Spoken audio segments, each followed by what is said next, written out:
Hello, property navigators. Today we're diving into a common pitfall many property investors encounter: over investing in renovations. Now, over the years, we've met people who have poured too much time, energy, and money into renovations. It's a nightmare when it happens. Not only do you end up sacrificing months of your life managing tradespeople, dealing with stress and racing against deadlines, but despite all your efforts, you could actually end up losing money or coming out cost neutral. And while some will say there's a silver lining, every experience, good or bad, teaches us something valuable, well, wouldn't it be better to avoid the bad experiences altogether? That's what we're here to talk about today. If you're going to do up a house, it must be to provide you instant equity or a higher rental yield. Think about it as for every dollar you spend, it gets you $3 back. And there are ways to make very educated decisions to achieve this, which is what we will show you today. Towards the end of the video, I'll use one of our client examples to show you what can happen if you invest correctly and then make the right value add decisions. Let's go. First step is to identify suburbs with a solid track record of performance and high demand. I won't go too deep into this because we already have videos specifically on selection criteria. You just need to look through our previously released videos. These are the areas where your investment is most likely to grow. A solid track record means the suburb has shown markers of consistent price growth over several years. High demand indicates that the area is desirable with strong rental yields and low vacancy rates. Look for infrastructure developments such as new schools, shopping centres and public transport improvements, as these can also significantly impact property values. Councils and governments invest in areas that are growing, so make sure you do your research. Step 2. When you have found your area or areas of focus, don't just get excited when you see a cheap property. That's when things start to get dicey. Split your mind into two. Pay special attention to fully renovated properties in these suburbs as well as the fixer-uppers. But start with the fully renovated properties first. Check what the fully renovated properties are worth. Write down what modifications they have. What's special about them? What do you get for your money? What work has been done on them?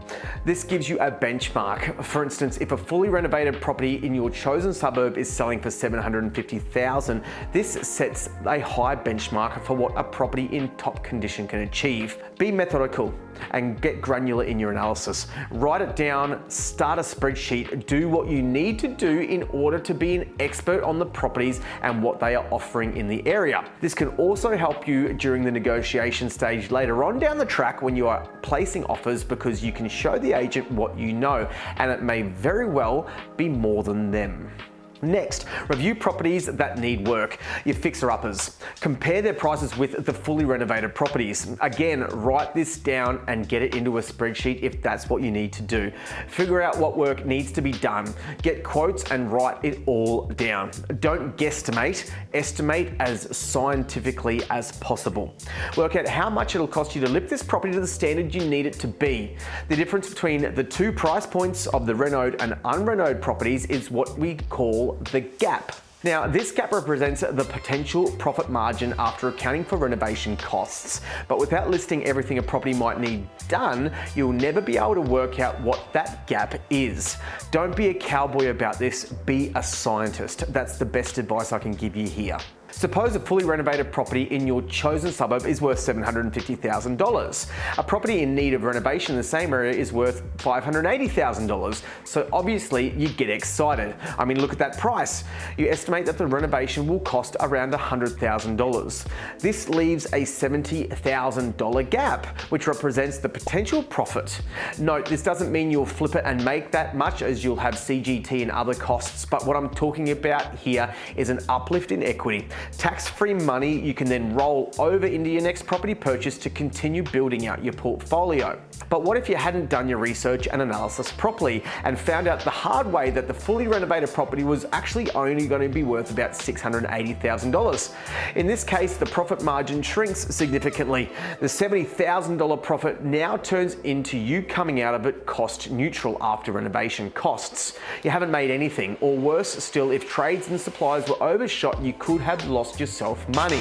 This is why it's crucial to do your homework and make sure the numbers stack up before you commit. And before you say, hey Luke, you'll make a higher rental yield, well, Given that you've just spent $100,000, which is presumably been added onto your mortgage, well, your yield may have increased just enough to cover that extra 100K on your mortgage, or then again, maybe it doesn't. And you could have potentially used that $100,000 as a deposit on another property that is increasing at 10% per year in capital growth, which would deliver you a much better outcome financially. And if that were the case, overall, your opportunity cost is in fact a substantial opportunity loss. Understanding market conditions and property values is crucial, but accurately estimating renovation costs is equally important. This can be tricky, especially if you're not familiar with construction or renovation. Here are some tips to help you get a realistic estimate. 1. Get multiple quotes. Always get at least 3 quotes from reputable contractors. This gives you a range of costs and helps you identify any outliers. Number 2, factor in hidden costs. Renovations often come with hidden costs, such as permits, inspections, and unforeseen repairs.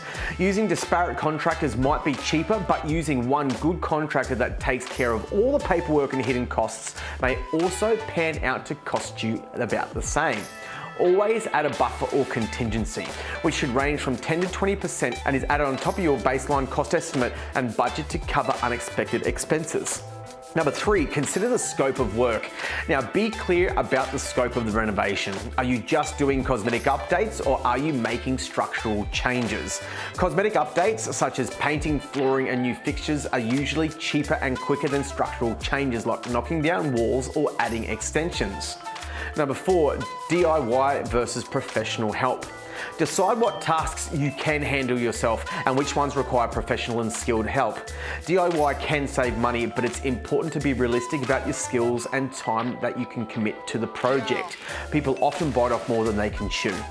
Number 5, quality over quantity. Invest in quality workmanships and materials. While it might be tempting to cut corners to save money, poor quality work can reduce the property's value and lead to more expenses down the line, especially if you're holding your asset for some time.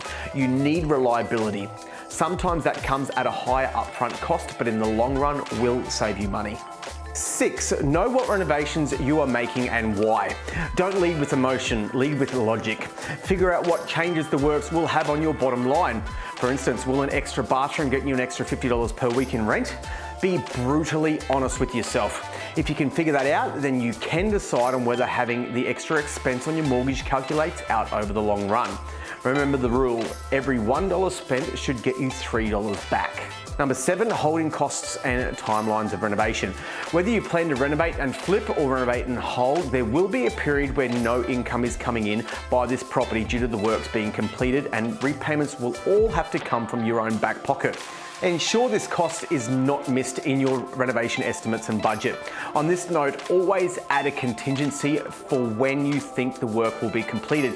For example, for every 3 months of renovation, 1 month should be added to accommodate for delays. Now, I understand it's not always easy to do this research and accurately estimate renovation costs, and perhaps you don't want to renovate at all because you're just too busy, and that's perfectly fine. There are other ways to invest wisely without the hassle of renovations. One alternative is to look for properties that are already renovated and in great condition. These properties might cost more upfront, but they save you time, stress, and risk associated with renovations.